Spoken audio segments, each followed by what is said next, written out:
my channel, or welcome to my channel if you are new. So guys, today I think everybody knows what time of the month it is. It is time to choose my monthly TBR. If you are new, then I do these every single month by using TBR jar prompts, which help me basically curate my monthly TBR. I thought I would bring you guys along with me again. I know you guys seem to really enjoy these videos. And also quickly, if I sound like I've got a cold, I have been for the last week basically dying of a cold. I'm getting much better, but I'm still a little bit bunged up in my nose. So if you can hear a slight difference in my voice, that is why. However, I am so excited for today's video because it is finally spring, guys. We are in spring. It is officially spring, which I'm very, very excited about. I'm also filming this right before Easter, although it will be uploaded after Easter, but I'm very excited. So excited. The sun is shining. Today is a good day. So I hope you guys enjoyed this video. If you do, don't forget to give the video a big old thumbs up. Subscribe down below and don't forget to turn on the little post notification bell so you're notified every time I upload a new video. And with that said, let's just jump straight into the video. Also, I have done a very slicked back hairstyle today because I've actually got hair mask in my hair. Basically, I didn't want to film, I actually was umming and ahhing whether or not I should film this video, but tomorrow is hair wash day. Actually, today is supposed to be hair wash day, but tomorrow I'm doing something really exciting. So I basically wanted to save my hair for tomorrow. So I've put a hair mask in it, which is why it probably looks a bit greasy.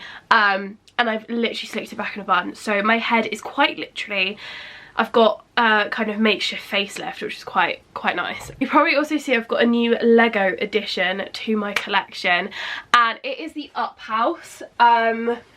Like, I'm just gonna have to take a moment to showcase this because how freaking cool is this? I got this as a present for doing well in my uni assignment. Like, look at the little balloons. I love it. So she is gonna sit up here whilst we film our video. So guys, I'm gonna pick 7 books like I did last month. I have had a fairly decent reading month in the month of March, so I feel like April could be a good one too. I'm just gonna take these little things out of my jar. And guys, we're just gonna go straight in. I don't know why I'm rambling. Let's just go straight in. There are maybe a couple of books I'd like to get read this month, but we shall see.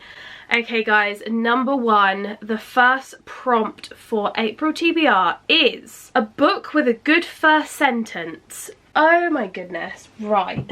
This is going to be so challenging because I've literally got to like read through kind of 10 books. Okay, I'm going to pick out 3 books that I'm really wanting to read this month, and we shall see which one has the better sentence. Really want to potentially read this one, and I want to read this one. Okay, so my choices to pick a good first sentence are these 3. We've got Renegades by Marissa Meyer, Notes on an Execution by Dania Kafka, and The Circus Train by Amita Parikh, I think. So the first sentence for The Circus Train is 24, maybe 48 hours. Okay, that's the first one. Notes on an Execution. You are a fingerprint. Interesting. And for Renegades, we were all villains in the beginning. Ooh. I feel like we're gonna have to go with Renegades. This has been on my TBR for quite a while, and if you watched my series I want to read this year, I think these feature in it. I can't quite remember, but I think they do.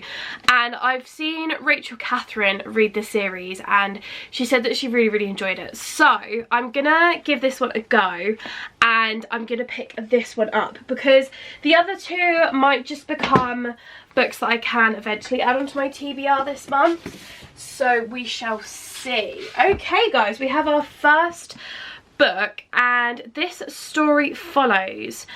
Nova is an anarchist, a girl on a mission for vengeance after the hero sworn to protect her family failed her. Adrian is a renegade, a boy with extraordinary abilities who believes in justice and in Nova. They should be sworn enemies, but Nova finds herself torn between Adrian and the Renegades and a villain that could destroy them both. So I feel like this could be a really, really good book. So we're going to pick this one up. That is our first prompt, guys. Okay, now on to number 2. Let's see. As I said, I've got so many amazing books that I really want to get read this month. Okay, second prompt, guys. Book you think you won't like.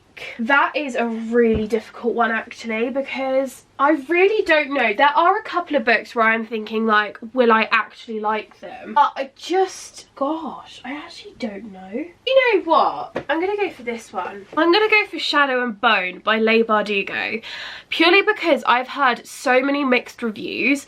I initially picked this series up because I'd seen it all over TikTok, and this was like one of the first kind of books that I picked up due to like BookTok or kind of Bookstagram and that sort of stuff. And ever since then, I've heard like really low reviews on the book. But then for people to say that the Six of Crows duology is better than the Shadowbone trilogy, but you obviously have to read kind of these 3 books first because they're the first books in the Grishaverse world, basically. So I'm gonna pick this up because, as I said, this has genuinely been on my TBR for a really long time. The whole trilogy has, and the duology, and I really want to pick it up. So the story follows Alina Starkov is a soldier. When her regiment is attacked whilst crossing the Shadowfold, a swath of unnatural darkness crawling with monsters, Alina unleashes dormant magic not even she knew she possessed. Now Alina will enter a lavish world of royalty and intrigue as she trains with the Grisha, her country's magical military elite, and falls under the spell of their notorious leader, the Darkling. He believes Alina can summon a force capable of destroying the Shadowfold and reuniting their war-ravaged country, but only if she can master her untamed gift. But as Alina unlocks the secrets of her past, she will make a dangerous discovery that could threaten all she loves and the very future of a nation. So, for me, I think I've mentioned this before, or if you've been watching me for a while, you know that fantasy isn't really my kind of go-to genre, purely because there's so much world building that goes on with it, and I feel like I really need a different reading brain when I'm reading fantasy. So for me, I do take fantasy very lightly and I really have to be in the mood for it. But do you know what? We're gonna start with Shadow and Bone, and I'm gonna see how I get on with it, and I will probably I'll most likely vlog it, so stay tuned for that to kind of know my thoughts on it. But I'm very excited.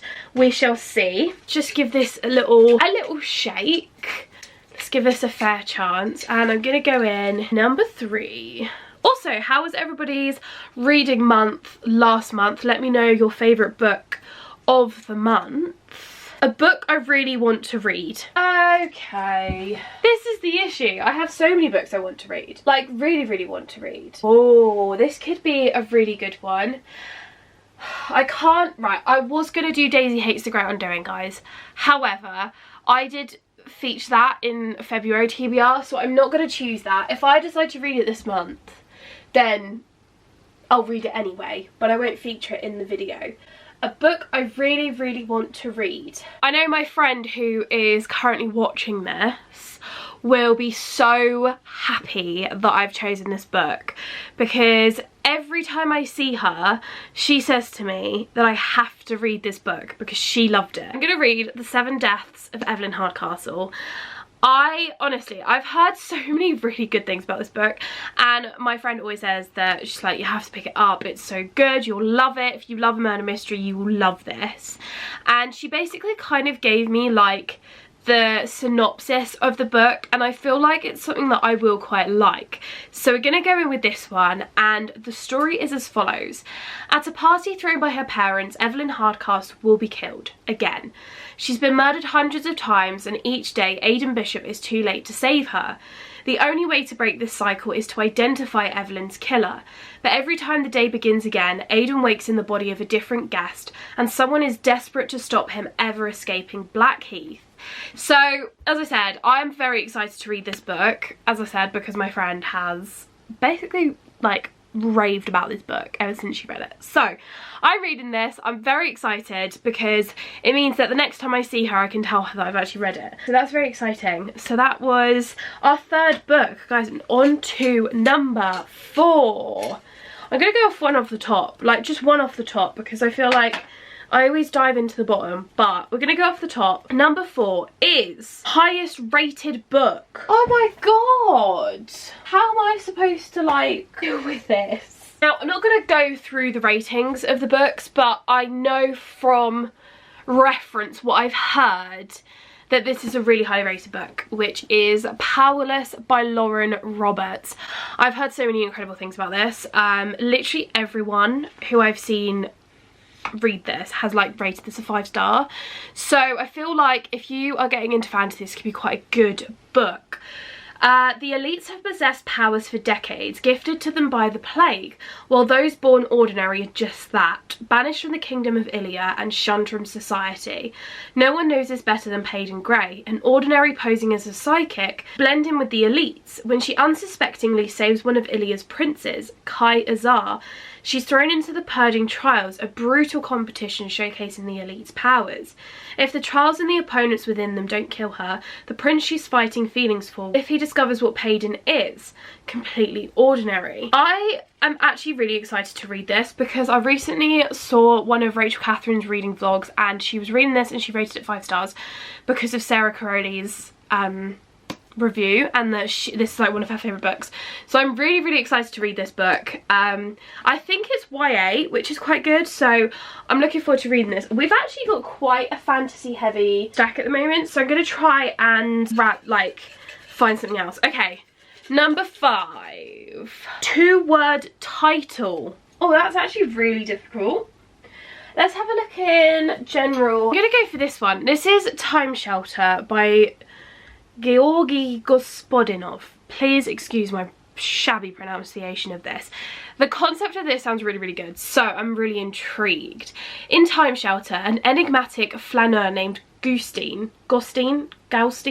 not sure, opens a clinic for the past that offers a promising treatment for Alzheimer's sufferers.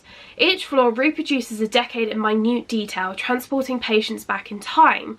But as the rooms become more convincing, an increasing number of healthy people seek out the clinic as a time shelter, hoping to escape from the horrors of our present, a development that results in an unexpected conundrum when the past begins to invade the present.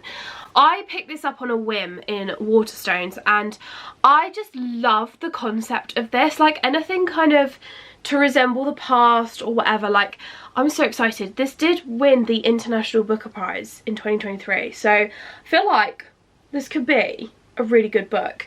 So this is kind of like general fiction. I'm going to try and find like a romance and maybe like another, maybe let's try like a historical fiction if I can. Okay. Number 6. Okay, we've got 2 more left. I'm gonna go like in the middle. We've gone for a skinny one. A book that is over 500 pages. Oh my god, are you freaking kidding me right now? What the actual hell? Well, if a book is over 500 pages, I'm not gonna lie to you, that will probably take me all month. Let's be realistic here.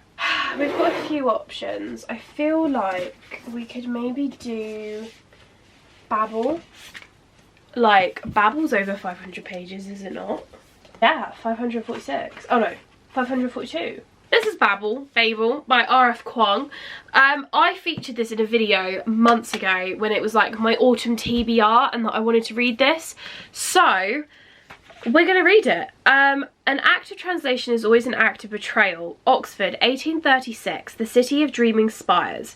It is the centre of all knowledge and progress in the world, and at its heart is Babel, Oxford University's prestigious Royal Institute of Translation, the tower from which all the power of the empire flows. Orphaned in Canton and brought to England by a mysterious guardian, Robin Swift thought Babel a paradise, until it became a prison. But can a student stand against an empire? Basically, I've been listening to the audiobook of Yellowface, and I haven't been loving it, to be honest. Like, I really enjoyed the beginning, and I kind of have just fallen off the wagon with it. I've got like an hour left of the audiobook, so I'll finish it, but I haven't been loving it, so I'm not sure how I'm going to feel about this one, or whether or not I'll even get round to it, to be honest. Okay, number 7, guys. This is the last one for today's video. A red book. You know what? I'm gonna go for this, actually. I'm gonna go for the Christie Affair. I haven't read this yet, and I am actually dying to read this because it's actually a really special edition. It's a signed copy, which I think is really cool. I don't think there's anything on the hardcover. No. But it's got the funky, dunky sprayed edges, which I love.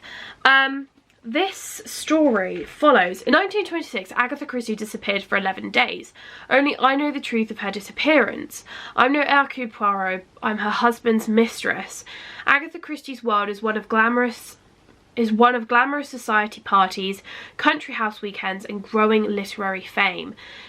Nan O'Dea's world is something very different. Her attempts to escape a tough London upbringing during the Great War lead to a life in Ireland marred by a hidden tragedy. After fighting her way back to England, she set her sights on Agatha. Because Agatha Christie has something Nan wants. Because Agatha Christie has something Nan wants, and it's not just her husband. Full of twists and turns Christie herself would be proud of, this compelling novel is not only a stunning reimagining of a real-life mystery, but also a profoundly moving tale of two complex women, lost loves and hidden grief. So, I'm very excited to read this. The first books I bought when I was getting back into reading. So, I'm very excited for this. So, this, guys, is our stack for April. I feel like this is quite a decent stack. Whether I actually get round to reading all these, I have no idea, because I'm not gonna lie, I have chosen quite a few chunkers in this. So let's do a final rundown of the books that I've chosen. So we have got The Christie Affair. We have got Babel, or Babel, however you like to pronounce. Time Shelter. Powerless. The Seven Deaths of Evelyn Hardcastle, Shadow and Bone, and Renegades by Marissa Meyer. So those are the books that I will be attempting, I say attempting very lightly, to read in April. I wanted to kind of maybe have a bit more of a lighter stack, but obviously this month we have chosen the kind of chunksters of my bookshelf, and as I said, I do not stick to these like religiously. They're just kind of like a idea that if I really don't know what to read, I can pick off of my kind of TBR, and obviously I kind of make reading vlogs based off of those. So yeah, I hope you guys enjoyed this video. If you did, don't forget to give the video a big old thumbs up, subscribe down below, and don't forget to turn on the little post notification bell so you're notified every time I upload a new video, and I'll see you guys in next week's video. Bye guys!